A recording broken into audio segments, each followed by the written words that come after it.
À présent, je donne la parole à son Excellence Rimbing Pato, ministre des Affaires étrangères, le commerce et l'immigration de la Papouasie-Nouvelle-Guinée.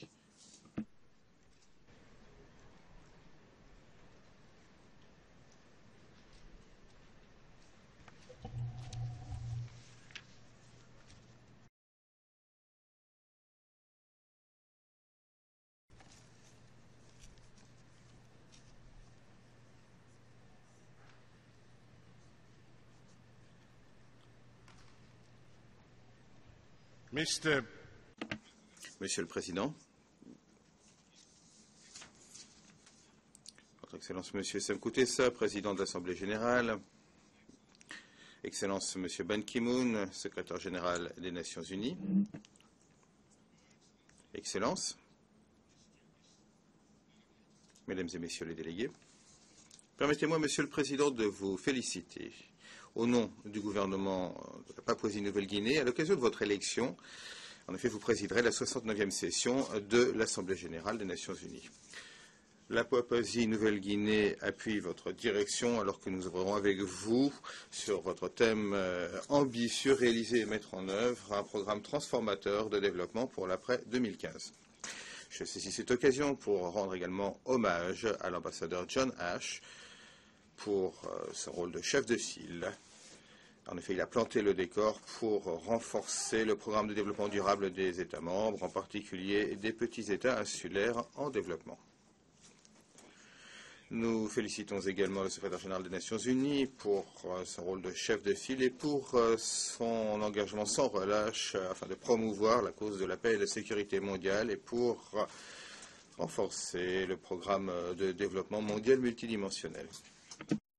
Monsieur le Président, la route a été longue et parfois difficile pour le peuple de Fidji ces 8 dernières années.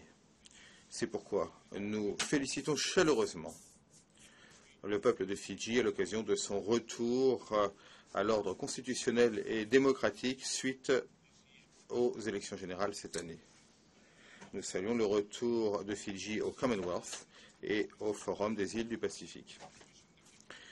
Nous souhaitons tout le meilleur au peuple de Fidji et la Papouasie-Nouvelle-Guinée, comme elle l'a fait par le passé, continuera d'être prête à l'aider, tout comme les autres principaux partenaires du Pacifique dans les domaines où cela peut être efficace, alors que Fidji se lance sur une nouvelle voie vers l'avenir. Monsieur le Président, la récente 3e conférence internationale des petits États insulaires en développement à Samoa a été un grand succès. Nous nous félicitons de l'adoption du document Samoa, la voie à suivre, qui réitère les priorités de développement durable des PID et qui a été réaffirmé par la communauté internationale. Mais les incidences négatives des changements climatiques continuent de représenter un grave défi aux efforts de développement durable des PID. L'ensemble du spectre de l'impact négatif, notamment l'élévation du niveau des mers, l'érosion costale,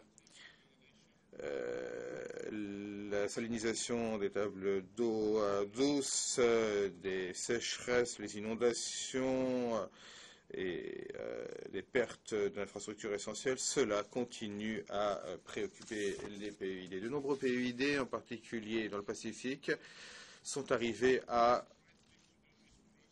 la croisée des chemins.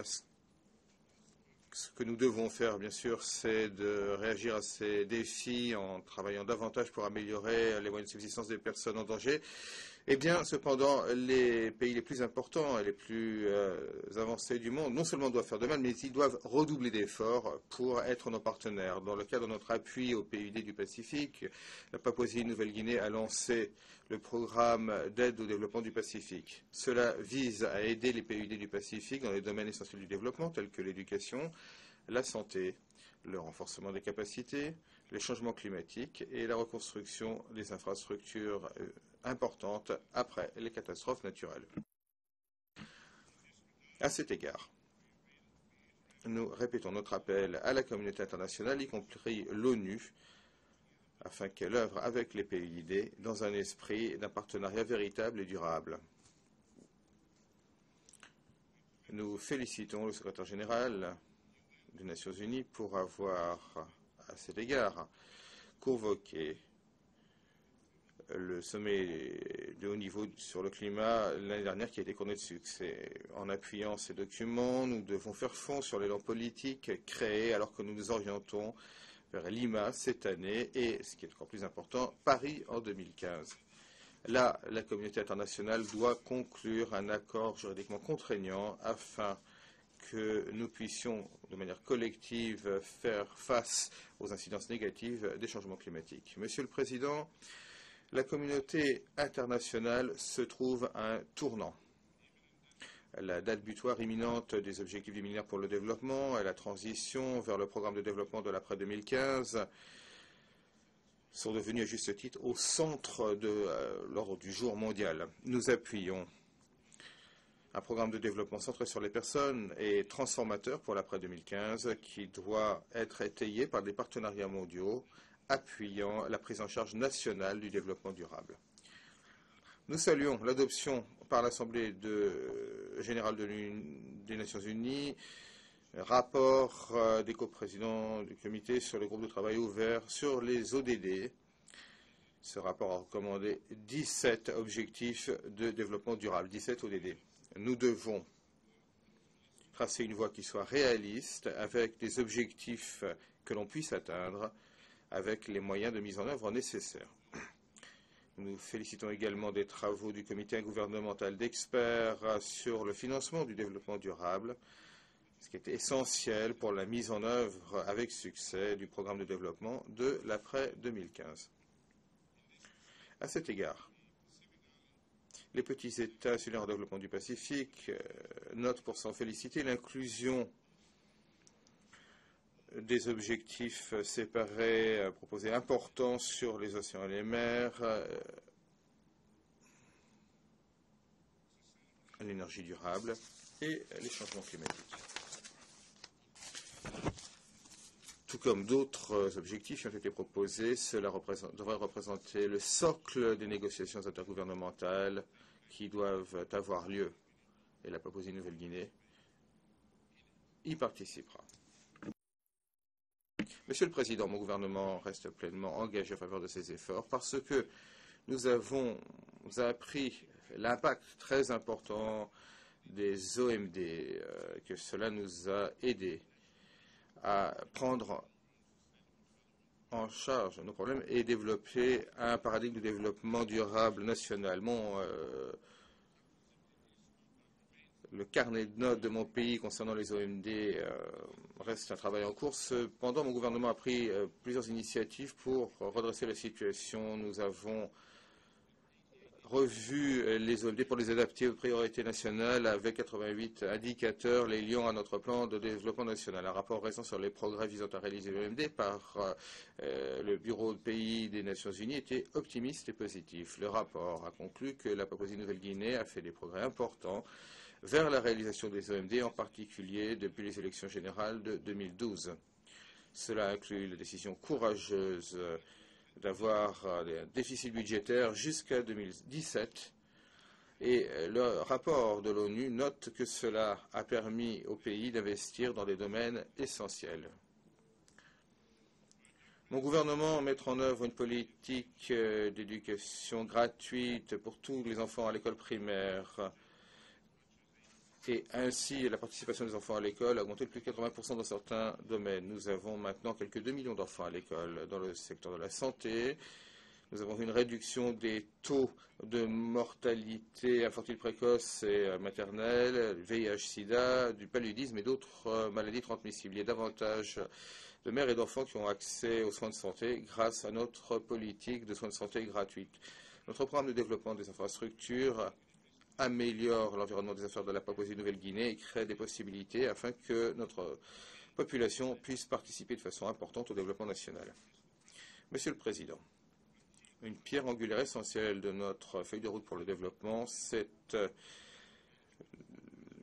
fait de se concentrer sur la stabilisation et sur la gestion de la population. Cela a permis aux individus de prendre leurs affaires en charge pour améliorer leurs moyens de subsistance grâce à des mesures appropriées. Notre économie, ces 10 dernières années, a connu une croissance en moyenne de 6 à 8% par an, Et les projections disent qu'elle devrait connaître une croissance atteignant 20% en 2015. Cette croissance transforme notre pays, en particulier avec les recettes provenant de notre premier projet de gaz liquide et des exportations. Il s'agit d'un nouvel âge économique et de développement pour notre économie. Les progrès économiques sans précédent et transformateurs coïncideront avec la menée du programme de développement de l'après 2015. Nous nous concentrons clairement sur une participation active à ce processus et à sa mise en œuvre au niveau national et régional. Notre gouvernement est pleinement engagé à faire en sorte que nous gérions cette transformation de manière efficace. Le défi pour nous est de faire en sorte que cette croissance apporte des avantages maximum à nos citoyens. Récemment, notre gouvernement a lancé une initiative de 100 millions de dollars américains avec notre principale banque nationale, la Banque du Pacifique Sud, Bank of South Pacific, pour que nos citoyens puissent avoir des prêts plus abordables pour acheter des maisons. Nous facilitons également les services d'inclusion financière pour notre population. Nous sommes reconnaissants à nos partenaires pour le développement, y compris les Nations Unies, l'Australie, la Nouvelle-Zélande, les États-Unis, le Japon, la Chine et l'Union européenne. Mon gouvernement a contribué au capital pour la première Banque nationale des femmes, First National Women's Bank, et également des systèmes de microcrédit pour que nos concitoyens fassent avancer leur bien-être. De plus, nous sommes en train d'accorder la priorité à nos PME pour le développement national. Mon gouvernement est également en train d'élaborer une stratégie nationale de développement des statistiques pour fournir une feuille de route afin que la Papouasie-Nouvelle-Guinée continue à améliorer, à mettre à jour ces informations, la collecte et la gestion des statistiques pour améliorer la prise de décision. Cela inclut un système de carte d'identité biométrique nationale afin d'enregistrer les informations sur la population de nos citoyens.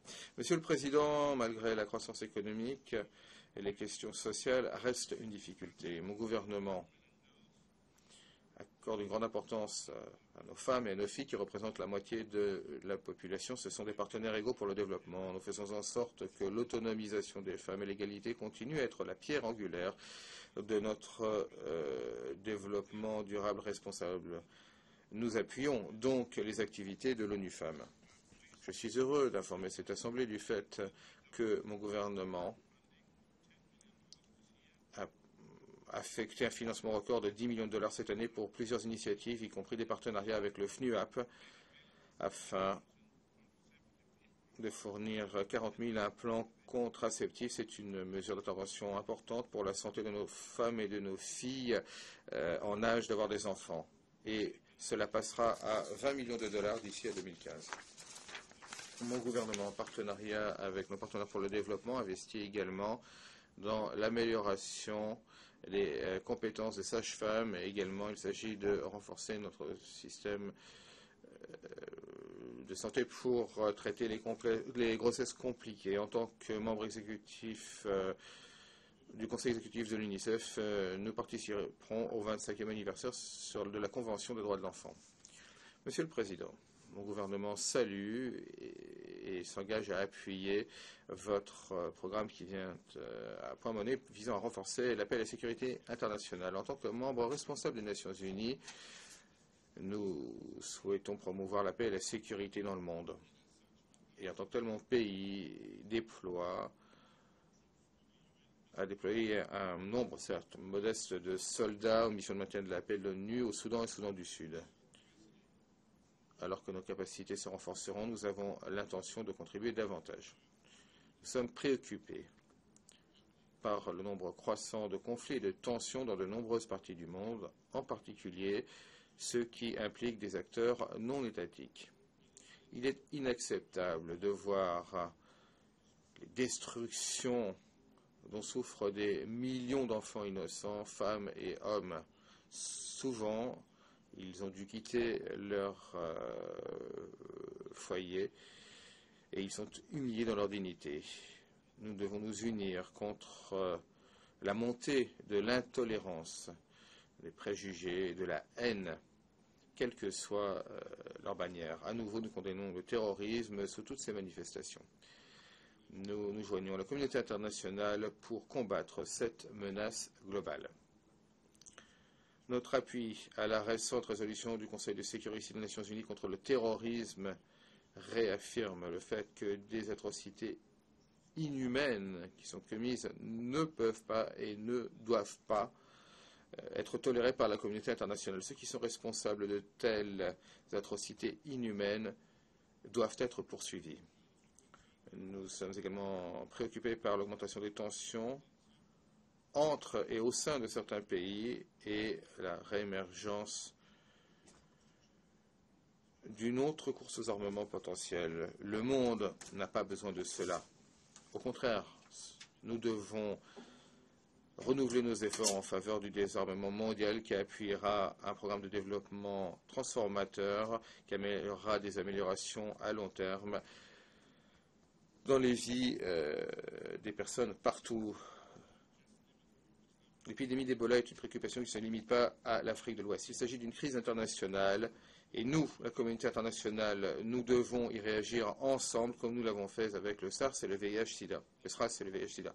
Il s'agit de maladies et de pandémies qui ne reconnaissent pas les frontières nationales souveraines. Comme d'autres pays, la Papouasie-Nouvelle-Guinée a pris des mesures appropriées afin de lutter contre la diffusion potentielle de l'Ebola.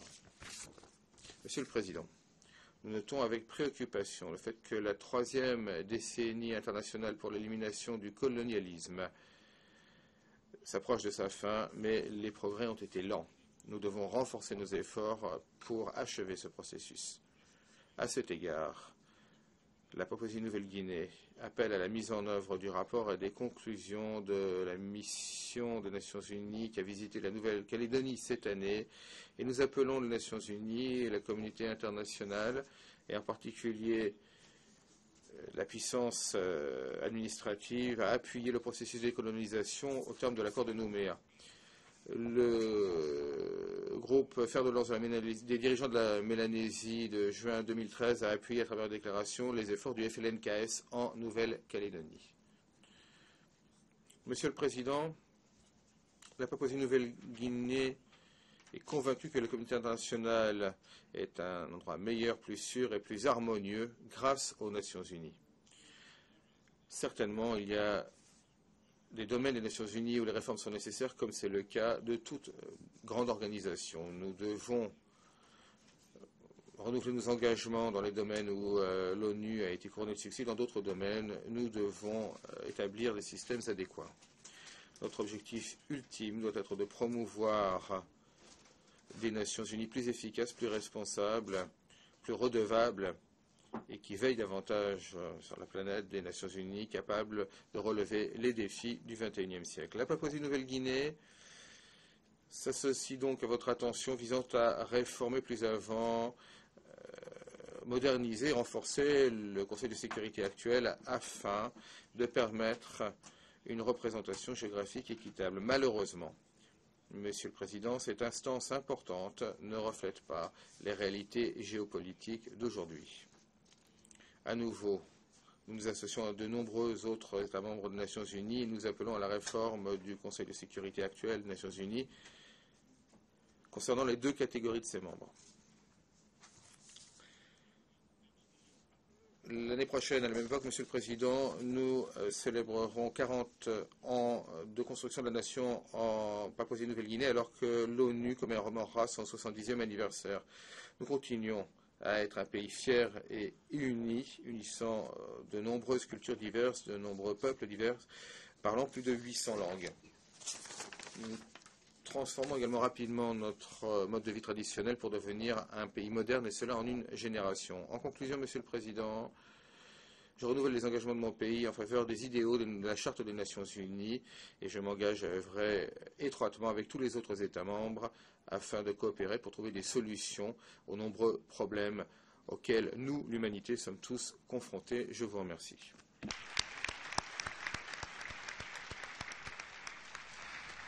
I thank the Minister for Foreign Affairs. Je remercie le ministre des Affaires étrangères, du Commerce et de l'Immigration de la Papouasie-Nouvelle-Guinée pour sa déclaration.